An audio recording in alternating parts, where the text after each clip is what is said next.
Good morning master. Welcome to big boss Telugu season 8 voting results. Opening ఏముందిలే, already మనకి nominations చాలాసార్లు చూసాం కదా. ఇప్పటికే ప్రీ పోల్స్ ఓటింగ్ అని గత 2 days నుంచి చూస్తున్నాం కదా. ఇంకా ఓపెనింగ్ ఏంటి, స్పెషల్ ఏముంటుంది అంటే ఖచ్చితంగా స్పెషల్ ఉంది. ఎందుకంటే అఫీషియల్గా ఓటింగ్ లైన్స్ ఓపెన్ అయినప్పుడు నిన్నటి నామినేషన్స్ అయిపోయాక నైట్ ఎపిసోడ్ తర్వాత ఓటింగ్ లైన్స్ అనేవి ఓపెన్ అయ్యాయి కాబట్టి ఇప్పుడు ఓటింగ్ పోల్స్ కాబట్టి అఫీషియల్గా ఇప్పుడు జనాల మూడ్ ఎలా ఉంది, ఆ మూడ్కి తగ్గట్టు ఓట్లు ఎలా వేస్తున్నారు, వాళ్ళ మైండ్ సెట్లు ఎలా మారాయి, ఎవరి మీద బీభత్సంగా పెరిగింది, ఎవరి మీద చిచే అన్నట్టుగా పడిపోయింది, ఇలా 1,00,000 పారామీటర్స్ అన్ని బేస్ చేసుకొని ఈ ఓటింగ్ రిజల్ట్స్ అనేవి ఉంటాయి. కాబట్టి ఆబ్వియస్లీ దీని మీద ఎక్కువ ఎగ్జైట్మెంట్ అందరికీ ఉంటుంది.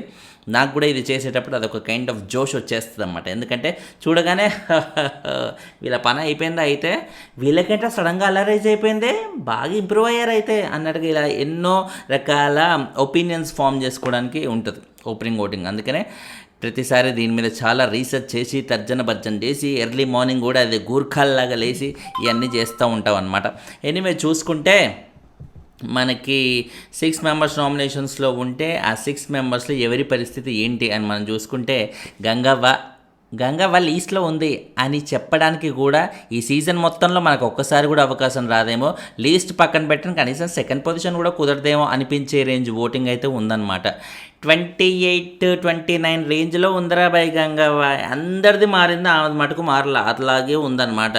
ఎవరు ఏమన్నా చేసుకొని రా బాయ్, నా ఫ్యాన్స్ నాకు ఉన్నారు, నా దందా నాది, నా గేమ్ నాది అన్నట్టుగా అయితే అయిపోయింది ఆమెది ఓటింగ్. బీభత్సమైన ఓటింగ్ పడుతుంది, మ్యాసివ్ గుద్దుతున్నారనమాట. అన్అఫీషియల్లోనే అంత పడుతూ అదే లెవెల్ అసలు అన్డిస్ప్యూటెడ్ కింగ్ లాగా వెళ్ళిపోతున్నారు, అన్డిస్ప్యూటెడ్ క్వీన్ అనాలేమో. సో 28% రేంజ్లో తన ఓటింగ్ అనేది ఉంది. సెకండ్ పొజిషన్లో చూసుకుంటే విష్ణుప్రియ ఉంది. కానీ విష్ణుప్రియతో పాటు ఆ పొజిషన్ని షేర్ చేసుకునే వాళ్ళు కూడా వచ్చేసారనమాట, దాపురిచ్చారు. విష్ణుప్రియ, మెహబూబ్. ఒరే బాబు, నిన్నటి వరకు వీళ్ళిద్దరికి 2% ఓటింగ్ డిఫరెన్స్ ఉండేది. ఆ 2% కూడా మెహబూబ్ అప్పటికప్పుడు పెరిగిన ఓటింగ్ కాబట్టి ఏదో వచ్చింది అన్నట్టుగా అనుకున్నాం. సడన్గా మెహబూబ్కి పెరిగింది and at the same time విష్ణుప్రియకి దారుణంగా తగ్గింది. యాక్చువల్లీ ఏం జరుగుతుందంటే బిగ్ బాస్లో ఇప్పుడు మణికంఠకి ఎగెయిన్స్ట్గా ఎవరు వెళ్ళారు, ఈ బ్యాచ్ అంతా వెళ్ళారుగా, విష్ణుప్రియ, ప్రేరణ, యష్మి, సీత, వీళ్ళందరూ వెళ్ళారు. వీళ్ళందరూ వెళ్ళినప్పుడు ఆబ్వియస్లీ యునానిమస్గా వైల్డ్ కార్డ్స్ అందరూ బయట జరుగుతున్న టాక్ని ఉద్దేశించి మాత్రమే వాళ్ళు నామినేషన్స్ చేశారు. కాబట్టి మణికంఠ మంచి పాజిటివ్ వైబ్ అనేది వస్తుంది అన్నట్టుగా అందరూ అనుకున్నారు. కానీ యాంటీ మణికంఠ స్క్వాడ్ అన్నట్టుగా ఒకటి ఏర్పడి వాళ్ళు ఓన్లీ మణికంఠకి ఎవరైతే అగేన్స్ట్గా వెళ్తారో వాళ్ళకు ఓట్లేసేద్దాంరా అన్నట్టుగా అయితే ఇప్పుడు ఓట్లేస్తున్న పరిస్థితి అయితే వచ్చేసింది అనమాట. ఎందుకంటే యష్మికి కానీ ఇటు పృథ్వీకి కానీ వీళ్ళందరికీ మంచి స్టాండర్డ్ ఓటింగే ఉంటుంది. ఒక సీతకు తప్పితే, సీతకు కూడా మెల్లిమెల్లిగా తన రేంజ్లో తనకు కూడా పెరుగుతుంది, అది వేరే విషయంలో. కానీ ప్రస్తుతానికి దారుణంగా బీభత్సంగా చాలా హ్యూమిలియేటింగ్ కైండ్ ఆఫ్ ఓటింగ్ అయితే విష్ణుప్రియకే ఉందని చెప్పాలి. తను ఏ రేంజ్లో ఉండేది, ఆ నిఖిల్ తర్వాత నెక్స్ట్ లెవెల్ ఆమెకే ఉంది అనే రేంజ్లో ఓటింగ్ పడేది అప్పట్లో స్టార్టింగ్లో. బట్ ఇప్పుడు అది మెల్లమెల్లగా ఒక్కొక్క అడుగు కింద పడుతూ ప్రస్తుతానికి ఈ పొజిషన్కి వచ్చేసింది అనమాట. ఇది నిజంగా విష్ణుప్రియ ఫ్యాన్స్ చాలా సీరియస్గా ఆలోచించాల్సిన మ్యాటర్ ఇది. ఎందుకంటే ఎక్కడో టైటిల్ రేస్లో ఉంటుంది అనుకున్న అమ్మాయి ఇప్పుడు టైటిల్ రేస్ కాదు కదా, ఇంకో 2-3 వారాల్లో ఉష్పటాక్ అయిపోద్దేమో అనే ఫీలింగ్ అయితే వచ్చేస్తుంది అన్నమాట.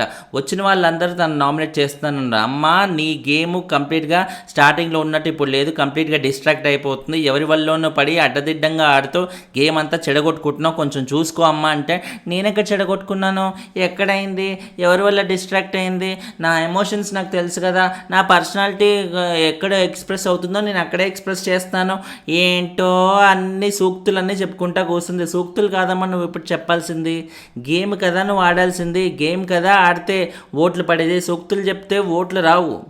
ఏదన్నా ప్రైమరీ స్కూల్కి వెళ్ళి పిల్లలకి చెప్పుకో ఈ పాఠాలన్నీ, చూసే ఆడియన్స్కి కాదు ఇవన్నీ చెప్పాల్సింది. వచ్చిన వాళ్ళందరూ ఎంతమంది కంటెస్టెంట్స్కి ఉంటుంది రా బై ఇంత అదృష్టము, బయట ఏం జరుగుతుందో సీజన్ స్టార్ట్ అయిన 1 monthలోనే తెలుసుకునే అవకాశం ఎంతమందికి ఉంటుంది. అవన్నీ తెలుసుకున్నప్పుడు వైల్డ్ కార్డ్స్ రూపంలో ఆ గేమ్ని ఇంప్రూవ్ చేసుకోవాలా, వాళ్ళతో వితండవాదం చేస్తారా? వీళ్ళందరూ వితండవాదం చేస్తున్నారేంటి? విష్ణు కానీ, యష్మి కానీ, సీత కానీ, ప్రేరణ నామినేట్ చేయకున్నా కూడా తనని ఎలాగో మాట అయితే వినిపిస్తుంది కదా బాగా. వీళ్ళకందరికీ బ్రెయిన్ ఏమైనా ఎగిరిపోయిందా? నిజంగా బ్రెయిన్ ఎగిరిపోయింది కాబట్టి గంగవన్ నామినేట్ చేశారు. ఇంకా వీళ్ళు మణికంఠను అపోజ్ చేయడమే కాకుండా ఇంతమంది సపోర్టివ్గా మణికంఠకు మాట్లాడుతాం కదా, మణికంఠను అపోజ్ చేయడమే ఒక పెద్ద ఈడియాటిజం అంటే మళ్ళీ గంగవ్వ నామినేట్ చేయడం అనేది ఇంకా పెద్ద ఎంత స్టూపిడిటీ చూడండి ఆ డెసిషన్ అనేది. సో ఇక్కడ మనకి తెలుస్తుంది ఏ లెవెల్లో వీళ్ళు ఉన్నారు, వీళ్ళ బుర్రలు ఎలా ఉన్నాయి అనేది.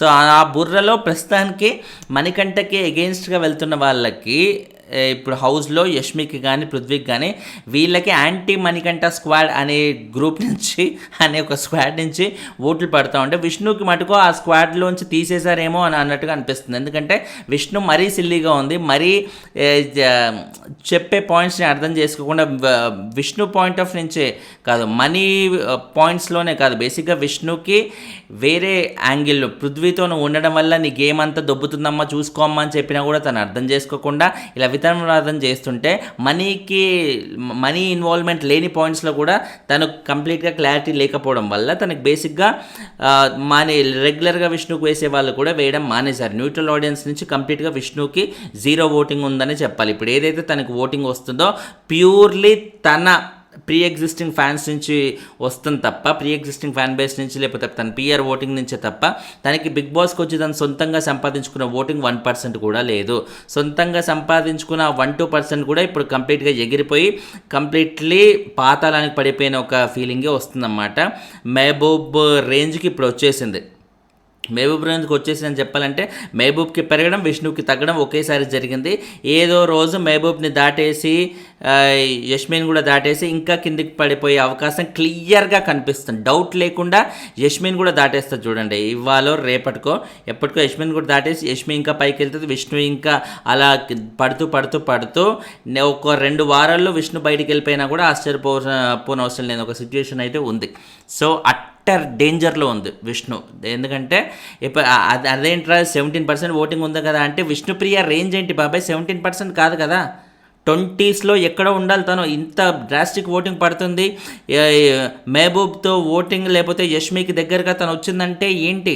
ఇది కంప్లీట్గా తను సీరియస్గా ఆలోచించుకోవాల్సిన ఓటింగ్ ఇది. 17% ఉంది కదా, డౌట్ లేదు, మంచి ఓటింగ్ ఉంది కదా అని అనుకుంటే ఇంకా అంతకుమించిన స్టూపిడిటీ అయితే ఉండదన్నమాట. మహబూబ్ అండ్ విష్ణుకి ప్రస్తుతం 17%లో ఉంటే యష్మికి 15 ఉంది, తర్వాత పృథ్వీకి 14 ఉంది. వీళ్ళ ఓటింగ్ అయితే అలాగే కొనసాగుతుంది. అస్సలు ఏమాత్రం డిఫరెన్స్ లేకుండా ప్రతి స్ట్రాంగ్ అఫీషియల్గా ఓపెన్ అయ్యాక కూడా అదే రేంజ్ సీరియస్నెస్ అయితే ఉంది యష్మి అండ్ పృథ్వీకి. నాకు తెలిసి పృథ్వీకి నిఖిల్ ఫ్యాన్స్ వేస్తుండొచ్చు ఫ్రెండ్స్ కాబట్టి, అండ్ యష్మికి ప్రేరణ కానీ మిగతా వాళ్ళు కానీ వేస్తున్నే అవకాశాలు ఉన్నట్టుగా తెలుస్తుంది. ఎందుకంటే ప్రేరణ ఎలాగో నామినేషన్స్లో లేదు కాబట్టి. అండ్ ఫైనల్గా సీత యాజ్ యూజువల్గా లాస్ట్లో ఉంది, 9% ఓటింగ్తో అయితే ఉంది. మరి ఇప్పుడు 9 దగ్గరే ఆగుద్దా? ఎందుకంటే తను స్టార్ట్ అయింది 7 దగ్గర నుంచి, 7, 8 ఇప్పుడు 9కి వచ్చింది. వీక్ చివర్లో వరకు ఇంకా ఏమైనా ముందుకెళ్తుందా?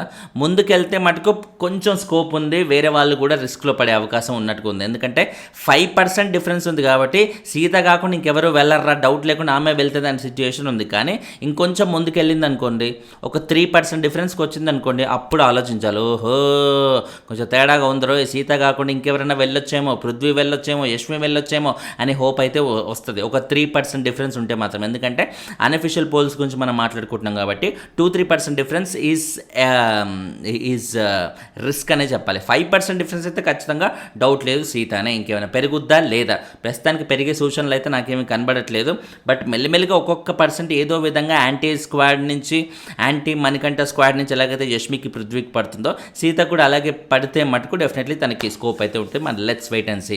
And finally thanks lot for watching. లైకులు కొడతా అంటే మీ ఎక్కువ లైకులు ఉంటే వీడియో ముందుకు వెళ్తుంది మాస్టరు. నేను కింద మీద పడి ఇంత ఎర్లీ మార్నింగ్ లేసి గ్రీన్ స్క్రీన్ వేసుకొని బ్యాక్గ్రౌండ్ వేసుకొని ఏనికి మీకు ఒక మంచి ఎక్స్పీరియన్స్ ఇద్దామని కదా, ఖాళీగా ఓటింగ్ రిజల్ట్ నేను చెప్పుకుంటే అయిపోద్ది కదా. ఇంత మంచి బ్యాక్గ్రౌండ్ వేసుకొని ఎక్స్పీరియన్స్ ఇవ్వాల్సిన అవసరం ఏముంది నాకు? కేవలం మీకు ఒక మంచి ఎక్స్పీరియన్స్ ఇస్తే మీరు ఎక్కువ లైకులు కొడతారని. దయచేసి లైకులు అస్సలు మిస్ చేయకండి. My sincere request. And bye.